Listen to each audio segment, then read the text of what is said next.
Bonjour à tous et bienvenue pour cette nouvelle vidéo où nous allons voir ensemble comment gérer les cas d'erreur.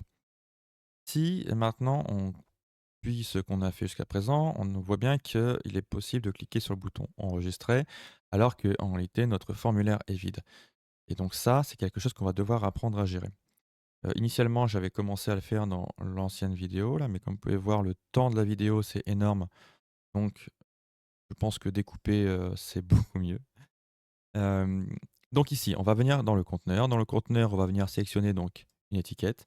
L'étiquette, on va la mettre limite en largeur 80, voilà, ce sera très bien et on va la placer en bout comme ça.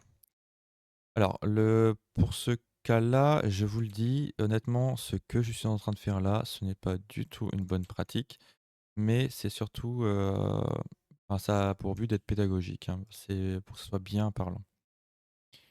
Alors, donc pour récupérer donc nos informations, on récupère notre champ, le nom de notre champ.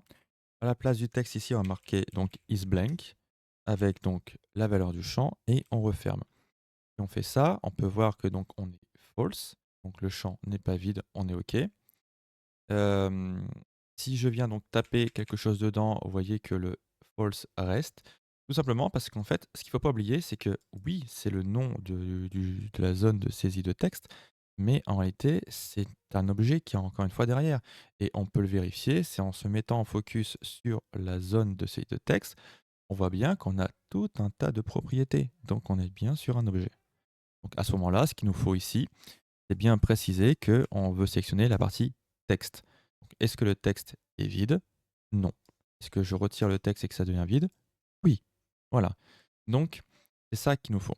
Donc ça, on va le reprendre, on va le placer un petit peu partout.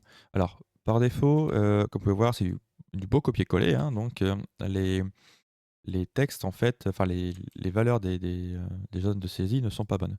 Donc on va les modifier, donc on récupère la localisation. Ici, en localisation, on modifie. La marque, donc là, on récupère. Au niveau d'ici, on modifie aussi évidemment, sauf que là, on n'est plus sur un texte, hein, on est sur un selected, tout simplement. À côté, sur la partie utilisateur, pareil, on modifie. Donc le champ est changé. Ici, on est sur un selected encore une fois.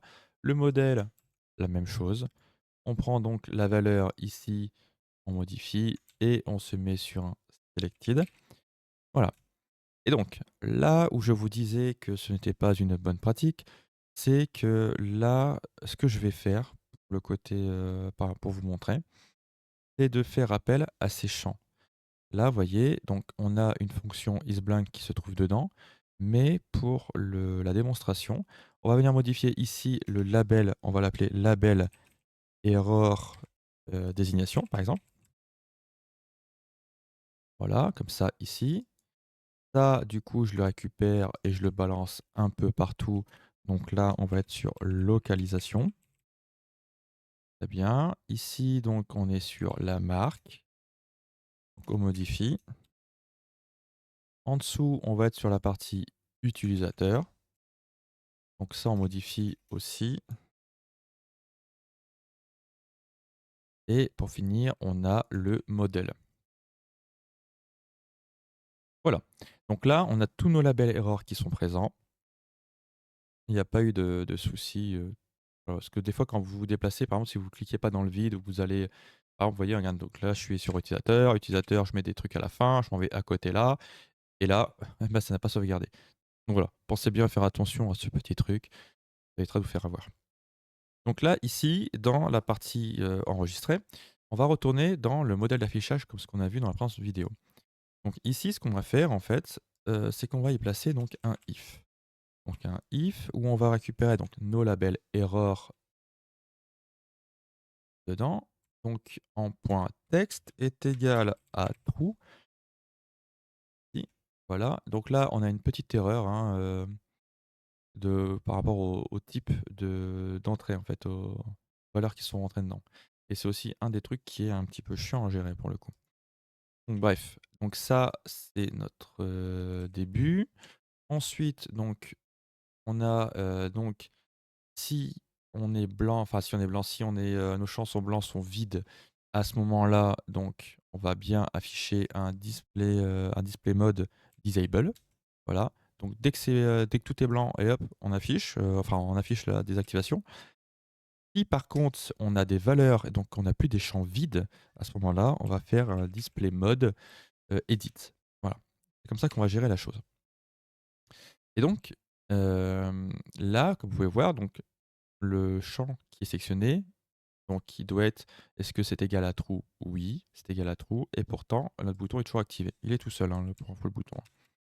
Donc là, si on le passe comme ça, tout de suite, on est beaucoup mieux. Donc on sait que, c'est un truc à prendre en compte. Parce que là, oui, le trou qu'on avait, c'est une valeur booléenne, donc c'est l'équivalent d'un oui/non.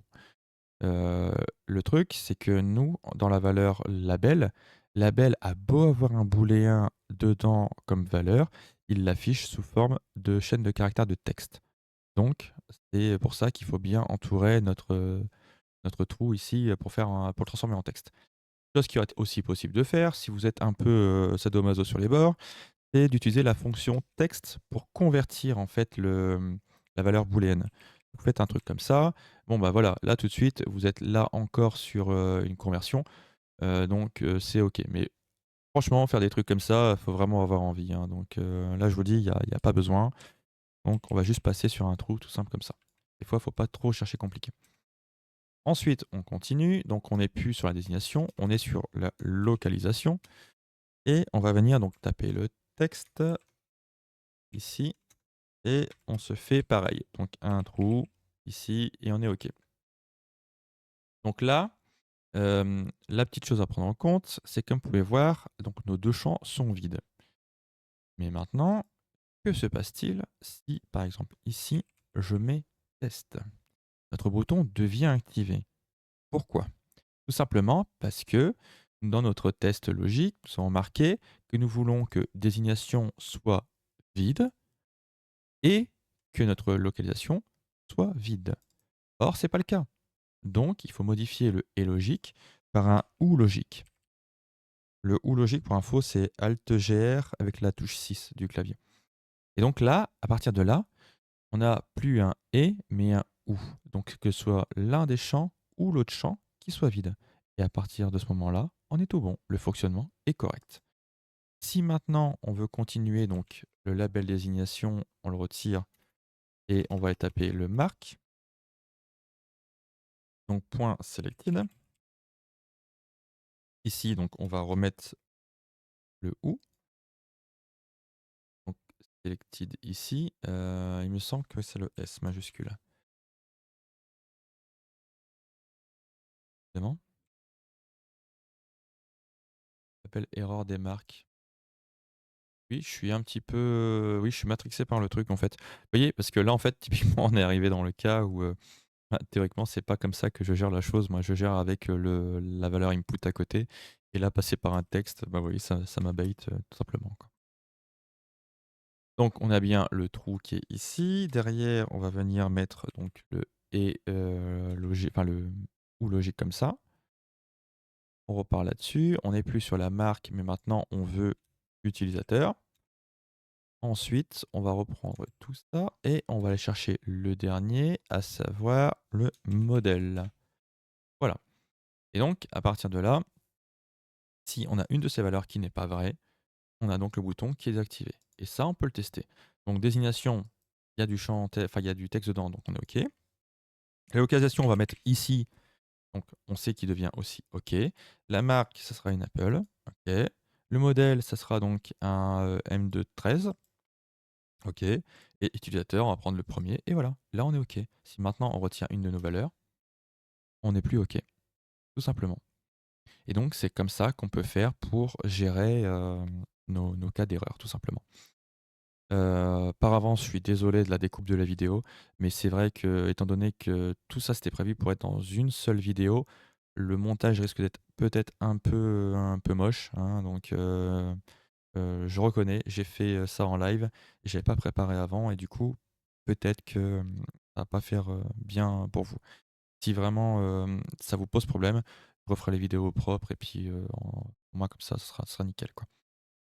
Dans tous les cas, je vous remercie d'avoir suivi cette vidéo une nouvelle fois. Hem, je pense qu'on a fait donc le tour de la partie, gestion des erreurs. Si vous avez d'autres questions ou d'autres cas, que j'aurais pas évoqués, que vous voudriez voir, vous n'hésitez pas, espace commentaire. Je vous répondrai en texte, si c'est, on va dire assez simple. Si c'est un peu trop complexe, à vous répondre, je vous ferai une vidéo à part et puis, comme ça, on sera tout bon. Et du coup, je vous dis à très bientôt pour la prochaine vidéo qui touchera donc au deuxième formulaire. Allez, salut!